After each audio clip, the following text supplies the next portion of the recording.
بسم اللہ الرحمن الرحیم۔ السلام علیکم ناظرین، میں ہوں محمد بلال، آپ دیکھ رہے ہیں بلال کانجو آفیشیل یوٹیوب چینل۔ ایک کاشتکار نے یہ سوال پوچھا ہے کہ مکئی جب ٹیسل نکال لیتی ہے،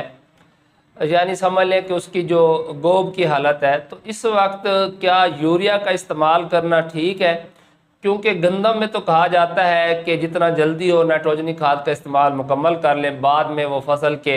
گرنے کا سبب بن سکتا ہے، تو کیا مکئی میں ایسا کرنا درست ہے؟ تو پہلی بات تو یہ ہے کہ دو قسم کی فصلات ہوتی ہیں۔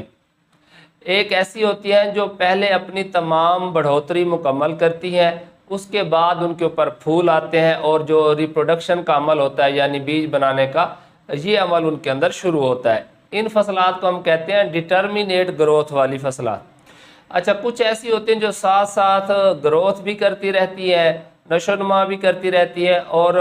پھول بھی آتے رہتے ہیں، پھل بھی بنتا رہتا ہے۔ جیسے آپ نے کاٹن کو دیکھا ہوگا کہ ساتھ ساتھ پھول بھی آتے ہیں، وہ ٹینڈے بھی بنتے ہیں، ٹینڈے کھل بھی جاتے ہیں، اور اس کی گروتھ بھی چلتی رہتی ہے۔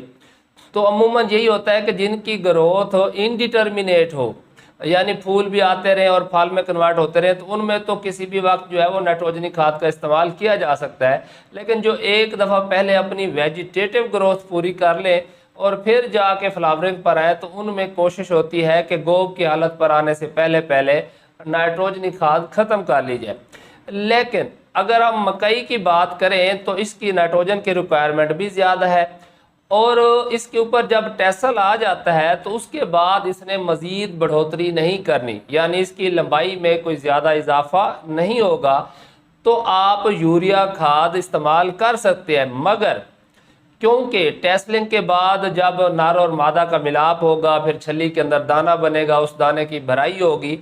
تو بہتر یہی ہے کہ آپ جو آخری کھاد دیتے ہیں بور آنے پر، وہ 2 بیگ کیلشیم امونیم نائٹریٹ کین گوارا دے دیں، تو وہ زیادہ بہتر ہے، کیونکہ وہ پورا مہینہ اس کا اثر رہتا ہے۔ اور خاص کر فصلات کو جو شروع کے گروتھ کے ایام ہوتے ہیں، اس دوران امونیکل نائٹروجن کی زیادہ ضرورت ہوتی ہے، اور جب یہ ریپروڈکٹیو سٹیج پر آتی ہے تو پھر نائٹریٹ کی شکل میں نائٹروجن لینا زیادہ پسند کرتی ہے۔ آپ نے پوٹاش کا استعمال نہیں کیا بجائی کے وقت، تو پھر تو زیادہ بہتر ہے کہ جو نائٹرو پوٹاش ہوتی ہے آپ وہ استعمال کر لیں، ½ بیگ فی ایکڑ کے حساب سے، تو یہ اور زیادہ اچھا ہو جائے گا۔ یا پھر آپ کین گوارے کے ساتھ بھی پوٹاش جو ہے وہ 12.5 کلو گرام فی ایکڑ کے حساب سے، یہ جو سالوبل پوٹاش ہوتی ہے، وہ ملا کے فرٹیگیٹ کر دیں، تو اس سے آپ کی جو چھلی کی بھرائی ہے وہ بہتر ہوگی اور وزنی دانہ حاصل ہوگا۔